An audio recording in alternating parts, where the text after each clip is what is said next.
Favourite serials இனி டிவிக்கு முன்பே சன் நெக்ஸ்ட் ஆப்ல ஜாலியா எல்லாருக்கும் முன்னாடியே பாருங்க. இப்பவே சன் நெக்ஸ்ட் ஆப்பை டவுன்லோட் பண்ணி சப்ஸ்கிரைப் பண்ணுங்க.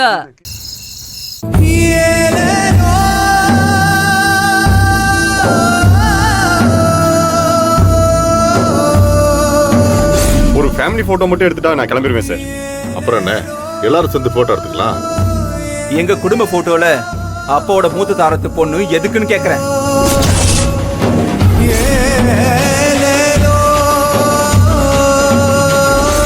புனிதா, போதும். நீ முதல்ல இங்க இருந்து போமா. அவங்க தான் தனியா எடுக்கணும்னு சொல்றாங்கல்ல.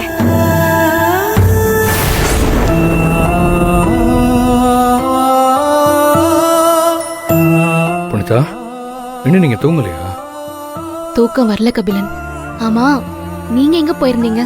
ரொம்ப நேரமா உங்களை நான் பார்க்கலையே. நானும் வல்லவனும் வெளியே பேசிட்டு இருந்தோம்.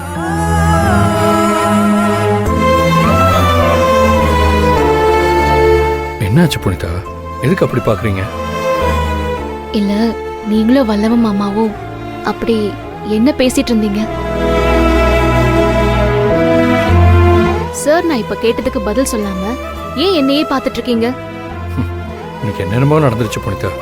ஆனா எதுவுமே நடக்காத மாதிரி எப்படி உங்களால சிரிச்சுக்கிட்டே இருக்க முடியுதுன்னு எனக்கும் வல்லவனுக்கும் சந்தேகம். அதைத்தான் நாங்க பேசிட்டு இருந்தோம். கபிலன், இதெல்லாம் ஒரு முக்கியமான விஷயமா இத போய் பேசிட்டு இருக்கீங்க?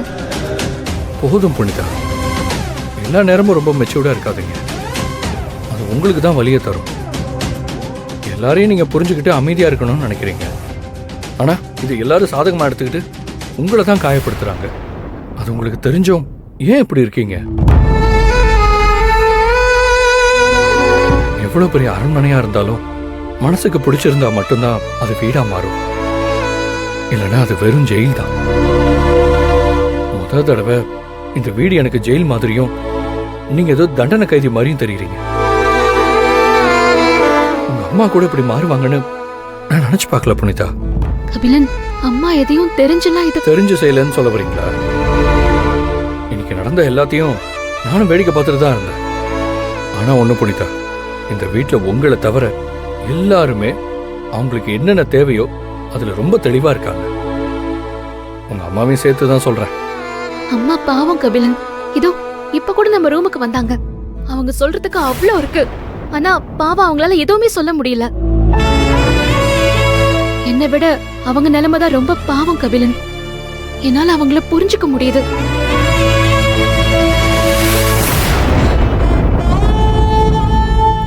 என்னால புனிதாவை புரிஞ்சுக்க முடியுதுங்க. அத்தனை பேருக்கு முன்னாடி நான் போட்டோவுக்கு நிக்க வேண்டான்னு சொன்னேன். ஒரு வார்த்தை அப்பவும் சரி, இப்ப நான் ரூம்குள்ள போய் பேசினேன்ல, அத பத்தி என்கிட்ட ஒரு வார்த்தை கூட பேசலங்க.